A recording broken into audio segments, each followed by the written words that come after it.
Hi there, it's Kevin with Gonro Games. Been a while since I've done a video. Unfortunately, we've been extremely busy this week. We had basically every IP release a set this week, so I have been so busy. You can see my mess down here of shipping off First Foundations, which we got out, and then One Piece, which had a release this week, which was really hot, and then of course Surging Spark, which everyone has lost their minds about with Pokemon. So I'm finally finished shipping off that, so some time to kind of get my thoughts together of where I see the market going. Now, first of all, we prepare for the bull because crypto has gone absolutely insane, and typically speaking, TCGs follow crypto. Now, that's a good thing and a bad thing because unfortunately what it does is it pushes in a lot of money into TCGs, which I think sends a missed signal to exactly what's going on. It becomes an investor market, and then I've just quit being the dead horse at this point, Kevin. I've talked about how I believe that games should be more organic, that demand should come from people playing. And I'm not going to go, kill that topic in this video because I've done it so many times in other videos. And I think Pokemon is still the one that worries me the most on that sort of aspect of the crowds that, in my opinion, don't belong, really starting to pump some money into the Pokemon cards. And as I stated before, Pokemon is in a really weird position here. We're starting to see some signs of cooling off in some of the older products, and all the money is chasing the new stuff. And I'll have to talk about in another video why I think that isn't the best signal, where we should, in a true hot market, like everything in the entire category should be going up, not things that are specifically chasing. And to me, it's like, I'm really thinking that people are trying to get in on like ground level because now they've seen cards from the early, or even not even early, just kind of the middle era of Sword and Shield skyrocket in price.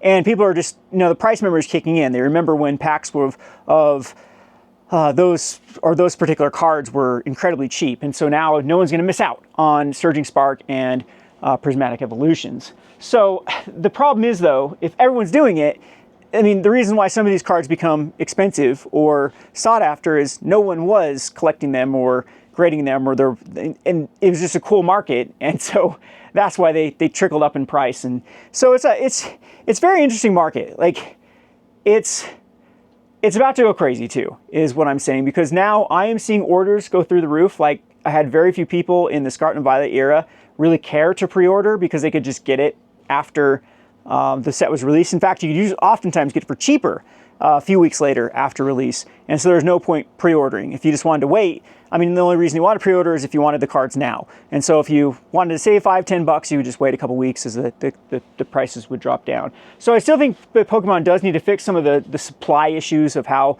distribution is working right now, with trying to find that happy medium of being able to print enough that it meets demand without overprinting, and of course not underprinting to cause scarcity, which then causes the market to go absolutely nuts. So Surging Sparks apparently is sold out at the Pokemon website for the boxes, and I'm expecting the supplemental product to start going up. I still can get some of these supplemental products like the Elite Trainer boxes, and I believe like sleeve boosters. Those type of things are still available close to distribution price. I know a lot of distributors have upped their prices to make sure that demand and supply is going to be met here, so they can make a couple extra bucks on each product. So you haven't missed out on Surging Spark. If you want to get it on Surging Spark, again, maybe I'll have some icons up here. I'll make a little thing of what people can actually purchase. And it's same with the Prismatic Evolution. So let's get into Prismatic Evolution. So Prismatic Evolution is absolutely insane. It's going to be released in very similar to how Crown Zenith was. So they'll have like one product. It will be something like premium collection type things will release, and then ETBs will release, and then some other like premium products will release. And so they're gonna taper it off with the release of Prismatic Evolutions. So that's gonna lead to some of the first products, of course, going nuts. And the pre-orders are absolutely insane for them. And I'm gonna post it up on Patreon for how much everything is going for. I just wanna give everyone a warning that Pokemon is very, very difficult to try to anticipate how much you get for pre-order. It doesn't really, as much as I complain about Magic, Wizards does do a better job communicating with distributors of how much they're getting in a timely manner, and distributors can then allocate in a timely manner. And everything with Magic releases is peachy. Like there's very few surprises. I rarely ever get cut what I put in for, because like I said, distributors are really good with communication with wizards of exactly how much they're going to get. Unless there's something that happens, some sort of hiccup in distribution. Pokemon's not like that at all. So Pokemon, unfortunately, I don't know until literally the last minute of how much I'm going to get. And it's led to some problems in the past when I've taken out pre-orders and then not got enough. And then I hate cutting people. And one thing I hate doing is I hate collecting money before I know that I have the product. And so it's led to some really kind of bad situations in the past with Pokemon, to where I stopped even allowing pre-orders for Pokemon, because I'd get a lot of these newer people that would sign up and then they wouldn't pay because they'd see prices dropped. And since I didn't collect money early, since I wanted to physically have the product in my hand, when I reached out to people to fulfill their pre-orders, then they just refused to pay and then ghosted me and whatnot. So I out of disdain, I quit doing Pokemon pre-orders and just said, okay, well, I'll do it privately with people messaging me. And no one really seemed to really care that much versus the Scarlet and Violet era, because like I said, you could get product for $5, $10 cheaper, no problem, a week or two out after release. Well, lo and behold, now everyone and their grandma wants Prismatic Evolution. So it is going to be a bloodbath. I just want to warn everyone right now that it's going to be an absolute bloodbath getting this product. And with the releasing in waves, it's also going to cause a kind of self-fulfilling prophecy too, of people like, oh my gosh, this is gone. This is the hottest set ever. And you know, Pokemon is doing it probably pretty correctly with how they're releasing this set with Prismatic Evolution to really drum up the hype. So as I mentioned, the market is just absolutely crazy right now in all the TCGs. I'm expecting a lot of recovery in kind of these semi-old Magic products, Pokemon Scarlet and Violet era. The one piece that's been lagging behind on some of them, like 2 Legends, I think are going to start increasing. And I'm also starting to think that even things like Lorcana and maybe even possibly even Flesh and Blood will start to see an uptick, because as I mentioned before, typically speaking, crypto is a good indicator of where collectibles are gonna, or TCGs are gonna go after they've had, after crypto's had its little runs. So a few things though, it does lead into, I mean, I beat this dead horse, like I said, with talking about the potential bubble that this is going to create in the Pokemon market. The little caveat though is I think it's going to take a long time, and now I've kind of changed my tone too. I still am very, very concerned about Pokemon as a whole, just because of the sheer amount of Pokemon cards in the Scarlet and Violet era and Sword and Shield era that exist. And I still think that people underestimate them. And I will argue with everyone blue in the face, and I've had response videos and stuff done where people are like, it doesn't matter the supply, if the demand is still eating it up, it doesn't matter. And I'm here to tell you it does matter. And it does matter how much is in existence, because eventually the chickens are going to come home to roost. A lot of that product is going to come back in the market. The unsealed product, like the actual cards.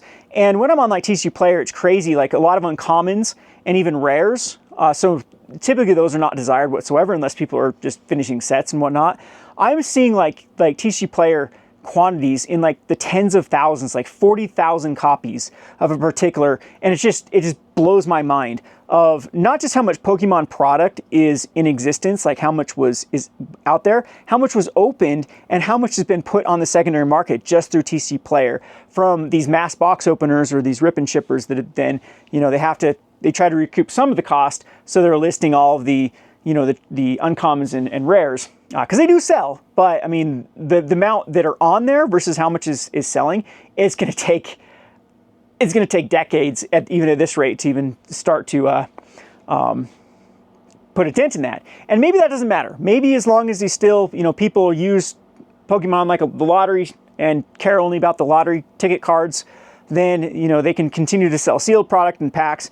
But I've been in this industry a long time. That sort of stuff matters. If the average card, and that's what used to make Pokemon really lucrative, is even the trashiest of trash cards had value and were sought after.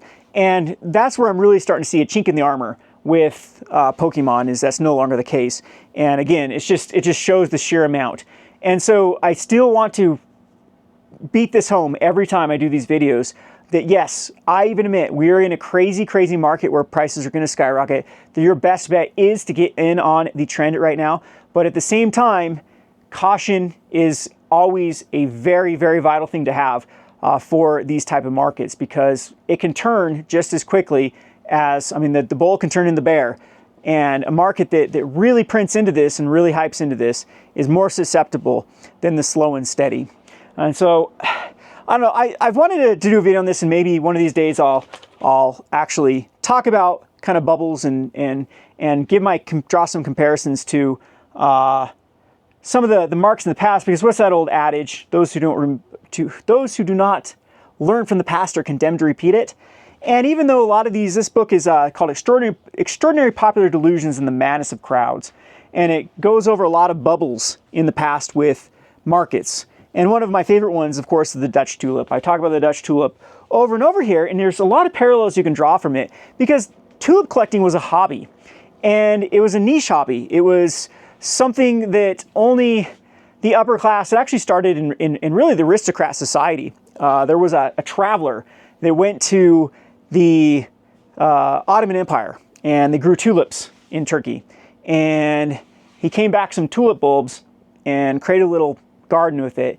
And it became so popular that everyone wanted these tulips. And then they figured out, oh, there are these rare tulips. There are these crossbreeds. These are super rare ones that are white and red.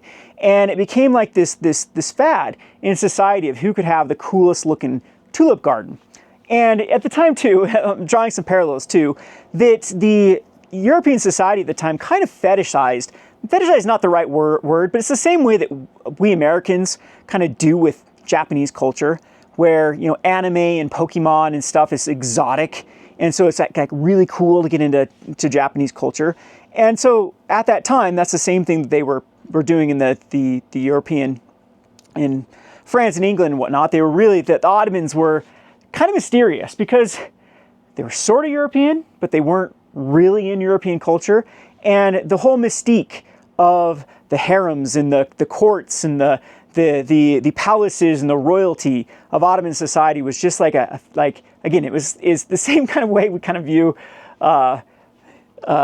Japanese culture as Americans. And so it became just it's such a trend to have these tulips of what they represented. And so maybe like I said, I was gonna do my handy dandy little, maybe I will here, of what I kind of see going on and what happened in the tulip market, and draw some parallels between, geez, I'm really prepared here, between the good old Dutch tulip and the different, you know, how it started and how it ended up, and where I'm seeing a lot of parallels with the type of people that get into these, you know, collectible hobbies. So first of all, there is the, how should I put this? Man, I really, maybe I'll sit. Can I sit here and actually do this? Who knows? All right, bear with me, because we are not organized here. Can everybody see that maybe? So first off, so it happened with what I call, again, organic demand. Organic demand of people that had this desire to collect. They had passion for the tulips, and they had a genuine interest in the hobby. And that's what I call Group A. So Group A is the enthusiasts. And Group A is the, I don't know if that's even showing up here. Maybe people can kind of show here. But Group A is what I call the organic demand. These are people that are actively seeking to fulfill their desires, their hobbies, and interests. And these are oftentimes trendsetters. These are oftentimes, in this case, they're the aristocracy or the nobility. Many of them started getting into this. And then what that does is it causes Group B. And so Group B is really what I've seen in the past couple of months take off with Pokemon. So I saw this video of some people opening up Pokemon cards at a club, and they hit a Charizard, and everyone starts screaming like, "Oh my God, I hit a Charizard!" And it was just, to me, that like represent Group B. That I call these guys the clout chasers. So they only get into Group A's hobby because of, I wouldn't say jealousy, or it's typically the people in Group B, they are the ones that want to belong to some sort of group.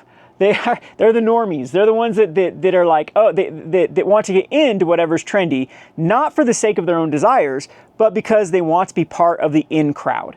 And so what I'm seeing right now that's happening is definitely Group B. We're seeing a massive influx of people that are getting into Pokemon because they're seeing other people enjoy it. And they're going to be like, okay, well, everyone's so excited to have a Charizard. Well, I need a Charizard. Or I need, and man, there's a particular guy, I'm not going to name names on Twitter, but he's been in the TCG world for a long time. And he's the biggest clout chaser you'll ever get. Whatever, if it's Lorcana or Flesh and Blood or whatever the newest thing, he'll go chase the clout. And it has nothing to do that he likes TCGs. And he's involved in politics. He's involved, I don't know why he always tags me too. And it's just so obnoxious. I've never really interacted with this person. But they're in it for the clout. They're in it not for the desires of owning these Pokemon cards or owning these tulips. They're in it for the esteem of participating in this social trend, basically. So these people, though, so I like to say there's a good relationship in Group A with money and how it relates to their hobby. They have limits, they have thresholds. The tulip is only worth it if, it's a certain price point. Typically speaking, I think Group A is a lot more mature with because again, it has a direct correlation between how much they desire a product, how much it means to them, and how much their money means to them. Well, you cannot put a price on clout. To belong or to fit in or to try to become some sort of esteemed part of society or group, there's no amount of money. And Group B typically pushes up the price. They are going to outspend. They are going to outbuy. They are going to be the new owners of all the Charizards. They're going to make sure that Group A, that they outclass them. And again, because it's about clout. It's about importance. It's about, not about true the hobby. And this is the first seeds that start to ruin a hobby because Group B is obnoxious. And they've always been obnoxious and the same sort of thing even happened during the Dutch tulip. It's all these others. It went from the aristocracy to what we call the middle and we use the term middle class wrong in today's day and age. Middle class used to be in that time period. Middle class still didn't have to work. They still had, it used to be only lower class that had to, and lower class could be actually wealthy people. And the classes were set up basically upper that had servants and were typically part of the nobility. And then middle class was just, they also came from money and didn't have to work and had other connections and were part of the courts and everything. And then, so B though, so the Group B started getting all of the people that just wanted to have the prestige and the esteem and whatnot. And it begins to have a little bit of disdain when the non-collector, the people that aren't in it for what I would call the genuine reasons, start to collect it. And we've seen it even in other trends in the past of where, these little niche hobbies or they become kind of cringe when the masses get into them. And, maybe that won't happen with Pokemon. I think Pokemon's IP is pretty universal right now. A lot of people grew up with it. But, I mean, historically speaking, we've been through so many things that are very similar to it. So after B starts driving up prices, then we get the Group C. And Group C is the opportunist. They're what I like to call the investor bro. And unfortunately, Group C is pretty fickle, and it's usually your get rich quick people. And so they see this market and they're like, well, Group B is buying it all up. I can just I can buy a box of Pokemon for $100 and I can sell it for $200 right now. And or whatever, or even worse with this market is they see all these in the tulips. They see I can grow a tulip. I can just buy this tulip, and people will pay what for this? And oftentimes, like I said, they're very fickle and they jump the gun on a lot of things. And instead of really doing their due diligence of what it actually takes to grow a tulip or what it actually is involved, then it's like, okay, I'm going to go hoard all the tulips. And so C and B are pretty parasitical to these hobbies, in my opinion. But they create these massive self-fulfilling prophecies, and this is where the bubbles begin. Is the clout chasers boost it up, and then the investors, the short-term investors, the pump and dumpers, the people that are just going to get on this thing, they even pump it up. And so they inject a ton of money as well into whatever the hobby is. And in this case, that's what happened with the tulips. They started buying futures so they're basically buying crops that hadn't even been yielded yet. I mean, many times years in advance, that these investors would buy, like, okay, I get all of the tulips from 5 seasons ahead. And it's just, I mean, there's so many factors that could happen to basically, crash those markets: famine, drought, that sort of thing. And then it led, after that, is the last portion of this is what I like to call the Group D. And Group D is usually the nail in the coffin for these type of things, because let's be honest, people, we live in a market where, hard work, like money, is hard to come by. And there are people that whenever money's easy, we'll get the grinders. And Group D is really the people that will find the niches and will find the ways to actually really make the money. And so what I'm going to foresee with Pokemon, we're in like this stage of B and C. What we're going to see next, and I'm starting to see all the videos come up, is we're going to see people that are good at working and good at grinding, and they're going to figure out that Pokemon is easy money, and they're going to come in and they're going to crush Group C. They're going to work on margins that Group C, since Group C is so fickle and impatient, they're going to be the ones breaking down the packs. They're going to be the one finding the arbitrage opportunities. They're going to be the ones that, and in the case of the tulips, they were the farmers. They were the businessmen that were like, I can make how much on these stupid tulips? Well, okay, I'll go buy that field and start planting tulips. And at that point too, what happened with the true demand of A is tulips became common. They became, like, even the rarest of the rare tulips became something that it was no longer like, oh wow, you have this super rare 1 out of 1,000 tulips. Well, when you're growing 1 million tulips, 1 out of 1,000 is still plenty for the people that genuinely want to have a garden to show off of, what tulip they have. And that's kind of the same kind of thing that I've been talking about with going into the Pokemon market. It's when it becomes so mainstream like this, and people talk about evolving skies and the pull rates were so miserable, but still in existence, when there's millions upon millions of packs in existence, that means there's tens of thousands, hundreds of thousands of a particular card. And what I've been hearing from grading companies is just pallets, full of a particular card that's been graded. Or a lot of times they have logs of like every card they've graded of a particular one. And these cards have been astronomically amount of cards that have come in from this Pokemon era. And that's this is definitely when you should rethink where the hobby's going. Is if Group D really takes over, that is a group you don't want to compete with, because like I said, would they rather drive a forklift or open up Pokemon cards? And I can tell you, sitting in an air conditioning room, and again, it ends up being when everyone starts planting fields, when everyone starts harvesting stuff, it becomes so cheap, because people are willing, if they can make a buck, they're going to make a buck. They're going to figure out a way to do that, and it will drive the prices down. And all of this time, though, what's happening is the supply is being ramped up to meet this demand from B and C. So I don't know. This is maybe not the best little historical lesson. Hey, I'll have to get my thoughts together and do this better sometime. I had some better analogies and whatnot from this, but I just can't help but see us enter this sort of phase with the Pokemon market, where when I'm looking at some of these, so right after the should I open it or make it sealed guy, if you haven't watched his stuff, it's cute little shorts he does on TikTok and YouTube, and he does it well too. And right after he did it, we started seeing 1 billion channels pop up that did the exact same thing. And again, there's nothing wrong with that if people have passion. The more people contributing, the better. But I'm telling you, that's the same thing with, like, this is Group B video creation. These people saw his success, and they don't care about Pokemon cards. They don't care about having a neat little, audience or YouTuber experience. Like that guy was a Group A for sure. It was his passion, and he found a little niche, and he's like, I can do these videos and definitely put some love and passion into it. And now we're seeing every copycat be like, I'm gonna get rich on YouTube ad revenue by creating a Pokemon channel. I did that. I genuinely saw a channel pop up of how to create a Pokemon rip and ship channel, from scratch.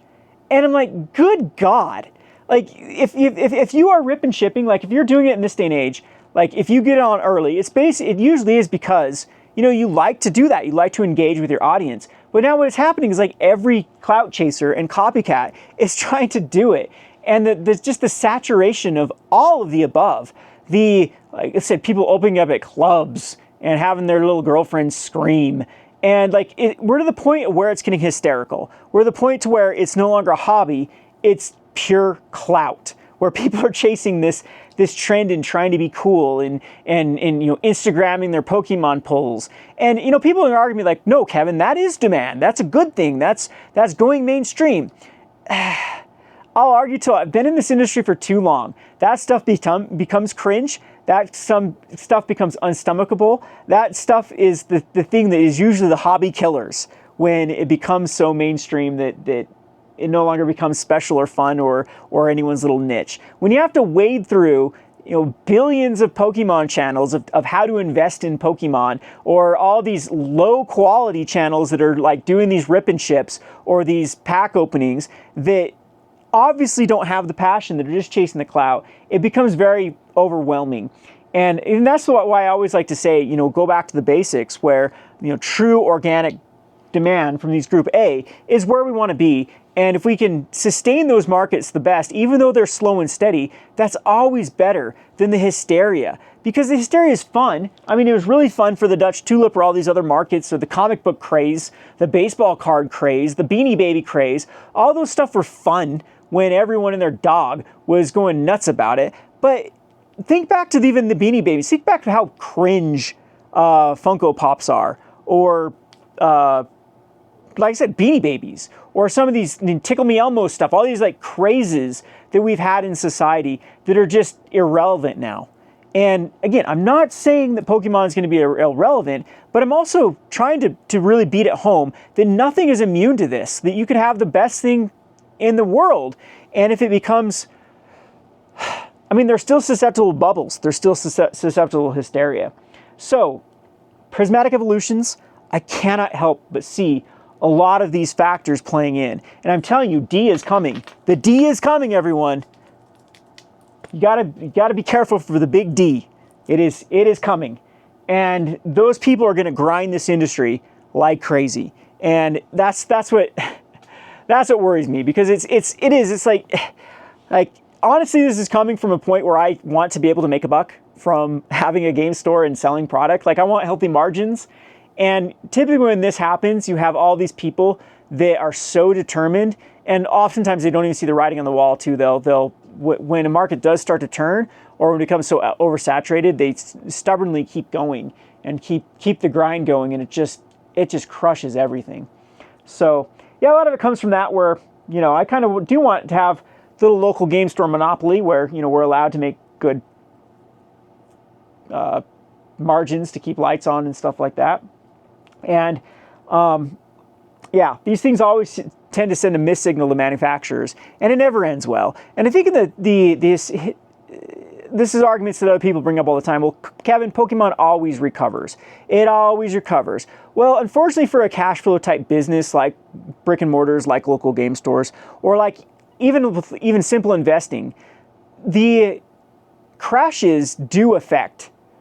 I mean, it's easy to say, yeah, you can hold this on for 10 years and things go up over a 10-year period, if you can just throw it in a storage unit for 10 years. But that's just not how life works with a lot of things, and nor probably should it work that way. And so I'd prefer a market where things have this typical demand, where people are willing to pay a certain amount of price, and if they ever go above that price, then the manufacturers print more and it comes down to that price. I would rather live in that world, which is typical, which is, since I've been doing this for, 10, 15 years, that is the typical market.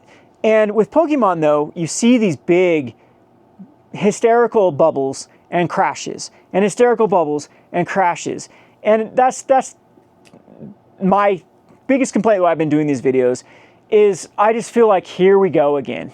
Here we go again with where everyone and their dog is going to start doing this. The A's have now turned into the B's, which turned into the C's, and it's just exhausting. It's so exhausting to keep continually going through this. But as I said earlier, those who do not learn from the past are condemned to repeat it. I'm going to ride this bubble. I'm going to, you know, really get in on Pokemon and push it hard. And, you know, that's what I'm saying. If people really like ripping ships, if people are willing to pay MSRP for packs, hell, I'll stay behind a video camera here and open up packs and ship them off all day if I can, you know, sell a pack for MSRP all day long. So I don't know. I don't know where to go with this. Like I said, I keep beating the dead horse with this, but thought it'd be fun to kind of go down historical events that happened in the past and try to draw some comparisons. And if I ever get my thoughts together too, then I'll have to sit down and actually really talk about kind of the similarities of some of these other stuff that have happened in the distant past and actually not too distant past. If you actually think about it, like the 90s baseball, the Beanie Babies and things like that, they weren't that long ago in the scope of things. And I'm telling you, Pokemon is not immune to these. As big as Pokemon is, yes, it passed up Mickey Mouse for the most iconic. I mean, Pikachu is more recognizable worldwide than Mickey Mouse is now. I get it. We're going to start seeing more Pokemon theme parks pop up. We're going to start seeing more Pokemon everything pop up. And so, yeah, it's definitely an opportune time to get in while you can get in for low. But I'm hoping that things can be navigated a little more responsible and we can see a better shift from, you know, bear markets to I wouldn't even call these bull markets, just hysterical markets that we've now seen repetitively in the Pokemon market.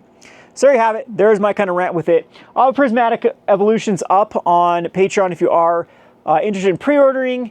Again, I cannot stand the pre-ordering, especially for these type of products. I have no clue. I have not a clue how much I'm going to be able to get from distribution. It's a crapshoot. I'm just going to throw up as many numbers as possible. And so that's my kind of caveat here, that if you do pre-order, you better pay. I will start, I guess not chasing people down, but, you know, being very strict with people putting in pre-orders and you know, not ponying up if the market does turn. Anyway, this has been Kevin with Gonor Games. Thanks for watching.